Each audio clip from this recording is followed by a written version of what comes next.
Good afternoon. LNG has been very strong this winter.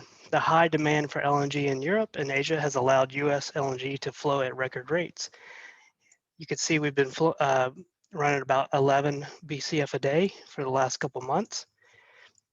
This is a far cry from where we were this past summer, call it May to September, where we saw, multiple cargo cancellations due to the global drop in demand and the contraction of the global LNG arbitrage. In fact, at one point this summer, it was more profitable to ship LNG from Europe to the U.S. Gas flows into U.S. LNG terminals has been hovering around 11 BCF, like I was saying earlier, and this is close to the maximum capacity of U.S. LNG facilities. And this chart shows you each facility we have is, Cove Point, Elba Island in Georgia, Corpus Christi, Cheniere, Sabine Pass, Freeport here, and then the last one, Cameron, to top it off. And so next we'll look at the global price spreads and how they looked last year and what the forward curve shows us for the next few years. So the chart shows the Japan-Korea marker for JKM, or as it's known, JKM in the dark blue line, the Dutch marker, TTF, known as one of the European LNG prices in the lighter blue line, and of course Henry Hub in the green. Price spreads between the hub and the two global LNG benchmarks was already getting tight in late 2019. So about, as you can see in the chart, about right here. And that was before COVID hit. This was due to the abundance of LNG supply around the globe and lackluster demand, mostly in Europe. So then the pandemic hit and the need for LNG dropped dramatically, closing the arbitrage to export gas from the US to Europe and Asia. And you could see where those spreads inverted at one point this summer. And so as demand started to recover in the fall and the northern hemisphere entered into winter, and the ARB opened back up, and you can see that right here with a gray shaded area, which is JKM minus Henry Hub. That started to spread out or widen out. And then looking past this winter, at the forward curve, the arbitrage for U.S. LNG producers is open and implies that cargoes will get lifted. So let's talk about the current state of LNG infrastructure in the U.S. and how it evolved or how it's going to evolve in the future. So this chart shows the current LNG facilities in service represented by the solid area, and then any new LNG facilities or expansions that are either under construction or have received FID they're in the shaded rows.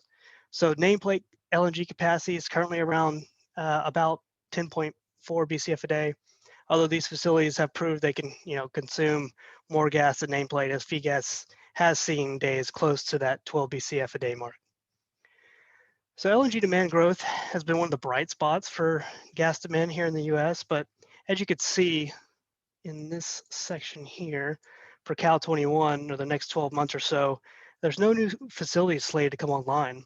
So the next facility to enter service will likely be Venture Global's Calcasieu project. That will bring an additional 1.3 BCF a day of capacity online. And then about the same time, Cheniere Sabine Pass Train 6 is expected. So this stack chart may look a little low or different compared to what you've seen in the past if you follow how LNG has evolved, as there are many other LNG projects in the works besides what is shown here.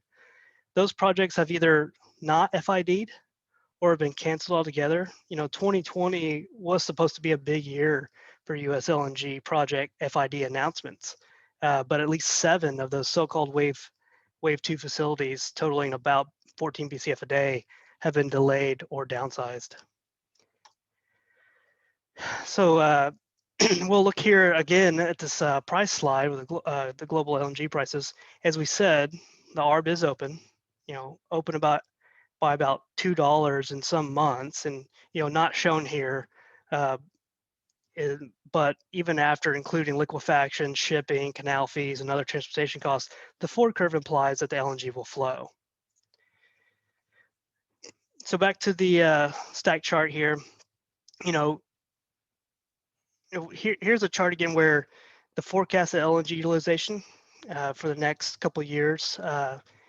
We have used IHS market, and their shop really expects low LNG utilization because they are forecasting higher net NYMEX prices needed to attract more supply or kill off demand.